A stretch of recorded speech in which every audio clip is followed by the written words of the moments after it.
So we've plotted two complex numbers right over here on this argand diagram. And what I want to think about is, what if we define a third complex number, c, as being equal to the complex number a minus the complex number b? What is c going to look like if we were to write it as just a sum of its real and imaginary parts? And what would it look like on this argand diagram? So let's just first think about this. So c is, let me do that yellow color, c is equal to a, which is the same thing as 6 plus 2i, 6 plus 2i minus b. And what is b? b is 2 minus I. So when we're subtracting anything, we can distribute this negative sign. And so this would be the same thing. This would be equivalent to 6 plus 2i minus 2, and then distributing the negative on a negative I, that's going to be a positive I, plus I, just like that. And now this is going to be equal to,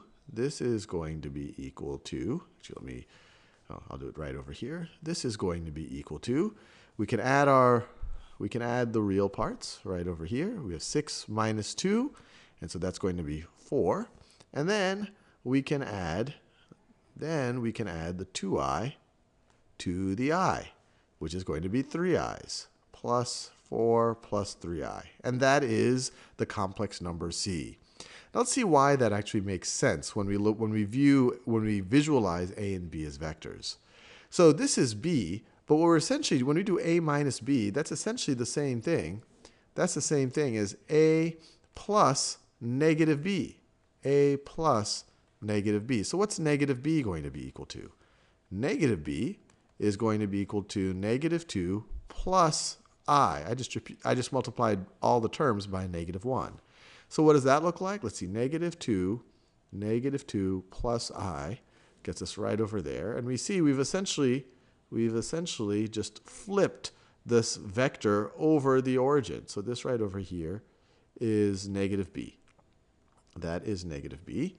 And we've already seen, if you're adding two things, we're going to add a to negative b. So we've plotted a so that it says tails at the origin, its head is right over here.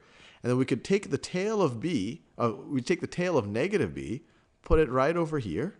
And then if you just shift it over, it's going to be, it goes 2 to the left and 1 up. 2 to the left and 1 up. It gets to that point right over here. It gets to this point right over there. So that is, this vector is another way to visualize negative b as a vector. And so where our new head is, once we put the tail of negative b here, where our new head is going to be the head of our vector c. So c is going to be this vector right over here. C is going to be this vector right over here. It can be visualized as this vector right over here. And we see that is 1, 2, 3, 4.